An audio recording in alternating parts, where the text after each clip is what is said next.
are walking through your life with your emotional gates left completely open. A careless word from a stranger ruins your entire morning.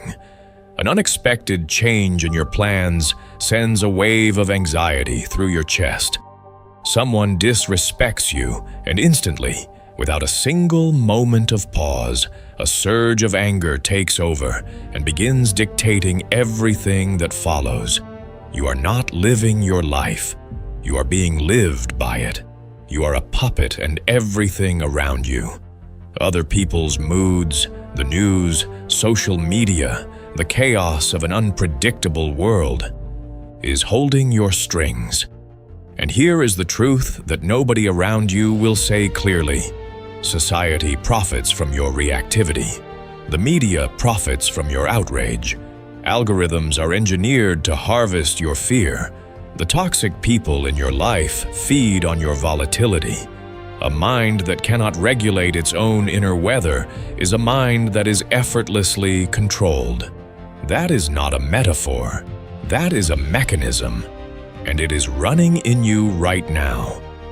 But 2,000 years ago, in the ancient world, a group of philosophers discovered something that changed the entire direction of human wisdom. They discovered that true power, the kind that cannot be confiscated by circumstances, by other people, by failure, by loss, does not come from controlling what happens around you. It comes from establishing complete, practiced sovereignty over what happens inside you. They understood that when you learn to govern your own emotional weather, you become a ghost to the chaos around you. Provocations shatter against your silence. Circumstances that would break other people leave you standing. You become, in the deepest and most practical sense of the word, emotionally untouchable. This video is about 9 habits drawn from that philosophy, not 9 ways to suppress your feelings or perform a cold indifference that is just a different kind of mask. 9 genuine, tested, ancient practices that will teach you to feel everything fully, without ever letting what you feel hijack the direction of your life. The difference between those two things is the difference between a man who is controlled by his existence and a man who is building it. Subscribe to the Stoic Truth right now and hit the notification bell at the Stoic-Truth. Every week on this channel, we go deep into the philosophy that the greatest minds in history used to build lives of real inner freedom. Do not skip a single habit. Each one is a vital layer of something you are building. And what you are building is armor that nothing external can penetrate. Habit 1. The sacred pause. Your reaction is not automatic. It is a choice. You keep surrendering. Your greatest emotional vulnerability is not your sensitivity. It is your reaction time. When an insult lands, when a crisis emerges, when someone challenges or humiliates you, your biological wiring demands an immediate response. The nervous system, shaped by millions of years of evolution for survival and threat detection, urges you to retaliate, defend, or panic before your rational mind has had even a single moment to arrive at the scene. In that fraction of a second, your emotions are attempting a complete hostile takeover of your behavior. And most of the time, they succeed. Most people hand over the keys without ever realizing they were holding them. Epictetus, in his discourses, not the famous lines everyone quotes, but a passage far less cited, wrote that between every event and your response to it, there is a space, and that in that space lies the whole of human freedom. Not freedom from the event, freedom from being automatically governed by your first reaction to it. The discipline of the sacred pause is the practice of stretching that space deliberately. When someone tries to humiliate you, you do not fire back. When terrible news arrives, you do not respond in the first flood of feeling. You stop. You take one slow, deliberate breath. You observe what is rising in your chest, the anger, the fear, the impulse to strike or collapse. As a witness, not a participant, you feel it fully, and you choose. When you master the pause, something changes in the world's relationship to you. You teach everything and everyone around you that your reaction is not automatic, that it is a premium resource, deployed only on your own terms. That is not weakness. That is the most sophisticated form of psychological power available to a human being. It is the thing that separates the man who is controlled by his life from the man who is conducting it. Habit. 2. Divorce your identity from the event. The story you tell is the wound. Most of the emotional suffering you carry on any given day was not created by what actually happened. It was created by the story you attached to what happened. When a relationship ends, when a business collapses, when someone walks away or shuts the door, the event itself is rarely what destroys your peace. What destroys your peace is the interpretation. You take the neutral facts of reality and run them through the filter of your deepest insecurities. The rejection becomes evidence that you are fundamentally unworthy. The failure becomes proof that you are permanently incompetent. The criticism becomes confirmation of the worst thing you have ever secretly believed about yourself. The Stoic mind operates as a clean mirror. It reflects reality as it is, without distorting it through the ego's need to make everything personal. Epictetus said that men are disturbed not by the things which happen, but by the opinions about the things. He was describing something that modern psychology now confirms and calls cognitive distortion, the way the mind warps neutral events into personal indictments based on pre-existing fears. The practice is this: strip away the dramatic language you use to describe your life. Instead of "this disaster is ruining everything," say only, "A challenge has occurred and I must navigate it." Instead of "she rejected me because I am not enough," say only, "This particular connection did not continue." When you remove the story and look at only the facts, you remove the vast majority of your suffering, because the suffering was living in the story, not in the event. Carl Jung wrote that what you resist not only persists, but grows in size. When you fuse your identity with every event that strikes you, you amplify every difficulty into a catastrophe, because you have made it about who you are rather than simply about what happened. Separate the two. The event is not you. Your response to it is the only part that defines you, and that part is always in your hands. Habit. 3. Erect borders against emotional contagion. Who you absorb is who you become. Emotions are not just personal experiences, they are transmissible. The human brain contains mirror neurons, cells that activate involuntarily in response to the emotional states of the people around you, creating an internal resonance whether you want it or not. When you spend your days surrounded by chronically anxious, perpetually bitter, constantly complaining people, their psychological state does not stay outside you. It enters you, not through weakness, through the fundamental architecture of a social brain. And over time, it reshapes your baseline emotional state from the inside without you ever noticing it happening. Musonius Rufus, Epictetus's own teacher, and one of the most rigorous moral thinkers in the ancient world, whose work is far less read than it deserves to be, wrote that the company of bad men corrupts character not through dramatic events, but through the slow, daily erosion of proximity. You do not need a single catastrophic conversation to absorb someone's anxiety. You simply need to be around it often enough and long enough with your attention open. This is why the discipline of emotional boundaries is not about rudeness or dramatic confrontation. It is about awareness. Notice how you feel after spending time with certain people.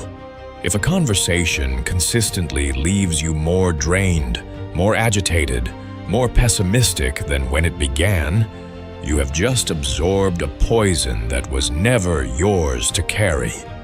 Guard your mental bandwidth with the same ferocity that you would guard your most valuable possession. When someone attempts to drag you into gossip or complaint, redirect the conversation. When an environment consistently shrinks you, reduce your time within it. When a relationship reliably costs more than it gives, examine it honestly and make a decision based on your own well-being rather than someone else's comfort. The people you surround yourself with are not a neutral backdrop to your inner life. They are an active ingredient in it. Choose accordingly. Habit 4. Surrender your expectations daily. Frustration is always a story. You wrote first. Here is the precise anatomy of frustration. It is the collision between a fixed expectation you carried into the day and a reality that refused to honor it. You expected the person to keep their word. You expected the effort to produce the result. You expected fairness from a world that has never once promised to be fair. And when reality broke the script, you had quietly written in your head. Your nervous system registered it as a threat and responded accordingly. The frustration was not caused by what happened. It was caused by the distance between what happened and what you had already decided should happen. Heraclitus wrote that everything flows and nothing stays. That change is not an interruption of the normal order, it is the normal order. The philosopher who truly absorbs this stops building their sense of stability on the expectation of predictability. They stop being surprised by human unreliability, by plans that change, by unfair outcomes. The practice of radical acceptance is not surrender, it is strategic preparation. Wake up every morning and consciously acknowledge before the day begins that people will be difficult, that plans will shift, that unfair things will happen. Not as a pessimistic prophecy, as an honest orientation toward reality. When you have already accepted the possibility of difficulty, nothing that occurs within the day can genuinely ambush you. And without the element of surprise, frustration loses most of its power before it ever forms. Habit 5. Weaponize your dark emotions. Pain is the rawest fuel you will ever have. Modern culture has built an entire industry around the avoidance of difficult emotions. We are encouraged to numb our sadness, suppress our anger, medicate our anxiety, and distract ourselves from grief with any available form of consumption. The implicit message is that negative emotions are problems to be eliminated. But the Stoics understood something that most modern approaches miss entirely. Every emotion, including the darkest ones, is simply energy. Raw, unrefined, extraordinarily potent energy. And energy does not disappear when you suppress it. It finds another outlet, usually a destructive one. Plutarch, writing about the great men of antiquity, whose lives he documented across decades, observed that virtually every transformative figure in human history used personal adversity as the specific fuel for their most significant contributions, not despite their pain. Through it, the anger that could have become destruction, was channeled into the creation of something lasting. The grief that could have become paralysis was converted into work of real meaning. The humiliation that could have become bitterness became the engine of an extraordinary discipline. This is not an accident. This is the alchemical practice the Stoics called using what is given to you, treating every difficult emotion not as a punishment to be endured, but as raw material to be deliberately redirected. When you feel the surge of a dark emotion, the heat of anger, the heaviness of grief, the sharp sting of rejection, do not suppress it and do not act impulsively from it. Feel it completely. Let it move through you as the force it is, and then consciously ask, where can this energy go that will serve me rather than destroy me? Use the fire of rejection to fuel your next creative attempt. Use the intensity of anger to drive your physical training past the point where you would normally stop. Use the depth of sadness to create something that will outlast the feeling itself. When you master this redirection, you remove the world's ability to harm you in any lasting way. Every attempt to break you becomes the specific material from which a stronger version of you is being built. Habit 6. Annihilate the imaginary future. Anxiety is a war. You are fighting against nothing. Think carefully about the suffering you have generated this week over things that have not yet happened. You agonized over a conversation that has not taken place. You catastrophized about a loss that has not occurred. You ran elaborate mental simulations of future disasters, and your body responded to those simulations with the full biochemical cascade of genuine threat: elevated cortisol, accelerated heartbeat, shallow breathing, narrowed thinking, all of it in response to nothing real, to a projected future that may never arrive. You spent real emotional currency fighting imaginary enemies, and then wondered why you had nothing left for the actual challenges of the present day. The psychologist William James, who spent his career studying the mechanics of human suffering, wrote that the greatest revolution of our time is the discovery that human beings can alter their lives by altering their attitude of mind. He was pointing towards something the Stoics had already built an entire practice around, that where you direct your attention determines the quality of your experience far more powerfully than your actual circumstances do. Anxiety is the mind inhabiting a future it cannot govern. The antidote is not positive thinking or optimistic self-talk. It is the radical, deliberate act of returning your full attention to the only moment that is actually real. This one. When the spiral of overthinking begins, pull your awareness back physically. Notice the surface beneath your hands. Notice the quality of light in the room.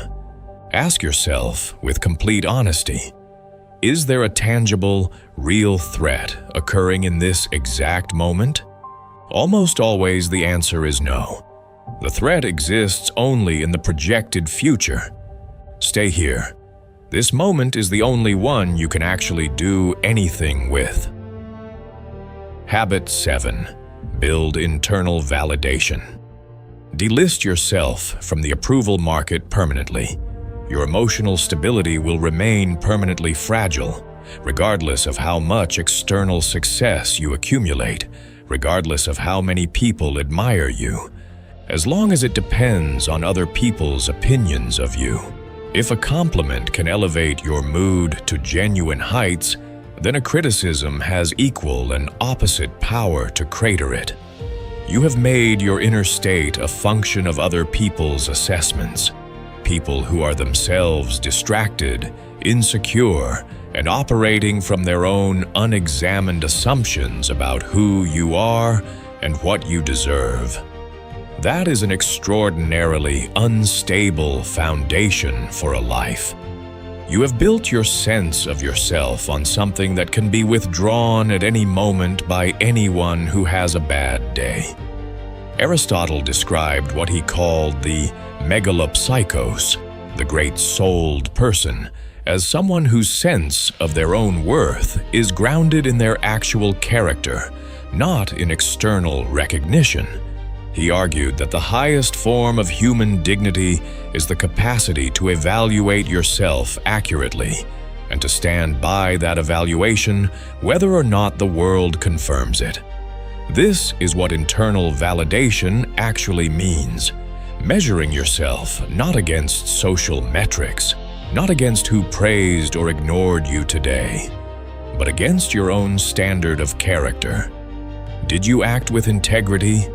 Did you hold your discipline when it was difficult? Did you do the right thing in the moments when doing the right thing cost you something? If the answer is yes, your day was a success, whether anyone witnessed it or not. When you build this standard and hold it consistently, external criticism becomes information to consider rather than a verdict to be devastated by. You become self-contained, genuinely, structurally self-contained, and nothing can take that from you. Habit 8. Practice voluntary stillness. The shadows you run from are chasing you. We live in a civilization that has made the avoidance of one's own mind into a way of life. The moment discomfort surfaces, the moment boredom or loneliness or anxiety rises, the immediate reflex is to fill the space with noise. A screen, a podcast, music, social media, any external stimulus that prevents the necessity of actually sitting with yourself. Most people have not spent more than 5 consecutive minutes alone with their own unmediated thoughts in years. And the consequence of that constant flight from inwardness is that every unexamined fear, every unresolved tension, every buried resentment continues operating below the surface of daily life, shaping behavior and generating suffering without ever being seen clearly. Blaise Pascal, the 17th century philosopher and mathematician, wrote something that has only become more accurate as the noise of modern life has intensified. All of humanity's problems stem from man's inability to sit quietly in a room alone. He was not describing laziness. He was describing the specific terror of genuine self-confrontation. The reason most people fill every available moment with external stimulus because silence forces an encounter with themselves that they have not prepared for and do not want. But emotional untouchability requires exactly that encounter. You must deliberately, daily, sit in complete silence. No screens, no music, no distraction of any kind. Allow your thoughts to surface. Allow your fears and insecurities to rise and be seen. Do not try to resolve them or escape them. Simply look at them. By facing them calmly and repeatedly, you drain them of their power. You prove to yourself over and over that your own mind is a safe place to inhabit. And a man who is completely at ease in his own silence cannot be disturbed by any amount of external noise. Habit 9. The cosmic perspective. Hold your problems against the scale of your entire life. When you are inside a frustrating moment, it fills your entire field of vision. The delayed plan, the insulting comment, the failed attempt, the unexpected setback. From inside the moment, it feels monumental. It feels urgent and deeply personal and significant. Your perspective has contracted to the exact size of your current irritation, and from within that contracted state, you spend real, irreplaceable emotional energy on things that, in the vast context of your entire life, are genuinely trivial. That is not a harsh judgment. It is a description of a universal human experience, and it is one of the most costly emotional habits a person can carry. Seneca wrote, in a passage that almost never appears in the places people quote him, that if you were to examine clearly how much of what troubles you is past, how much imaginary, and how much genuinely trivial, you would realize that almost none of it requires the full force of your emotional response.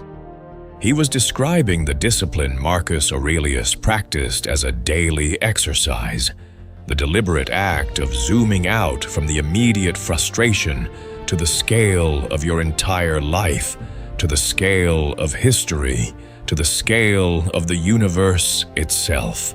When you feel your emotions beginning to surge over something, ask these questions with genuine intent. Will this matter in 1 year? Will it be remembered in a decade? On the last day of my life, will I look back at this moment as something worth the energy I am about to spend on it? In almost every case, in almost every ordinary daily frustration, the honest answer is no. The conflict will be forgotten. The mistake will be absorbed. The setback will have become part of a longer story that forged you. When you hold your daily irritations against the vast sweep of your entire existence, they shrink instantly and unmistakably into their actual size, and you stop spending irreplaceable energy on things that deserve none of it. Emotional mastery is not a gift. It is not a genetic inheritance or an accident of favorable upbringing. It is a daily practice of choosing discipline over default, choosing the pause over the reflex, choosing the objective fact over the self-destructive story, choosing to redirect dark energy rather than be consumed by it, choosing presence over the imaginary future, choosing your own internal standard over the constantly shifting approval of people who do not have access to the full truth of who you are. Every single one of these 9 habits will feel uncomfortable when you begin practicing it. The reflex will feel more natural than the pause. The story will feel truer than the facts. The external validation will feel more satisfying than the internal kind. This resistance is not a sign that you are failing. It is the proof that you are working against patterns that have been reinforced for years. That kind of work always produces friction before it produces freedom. But on the other side of that friction is something that most people will never experience in their entire lives. The ability to walk into any room, face any situation, absorb any news, and remain genuinely grounded in who you are and what you value.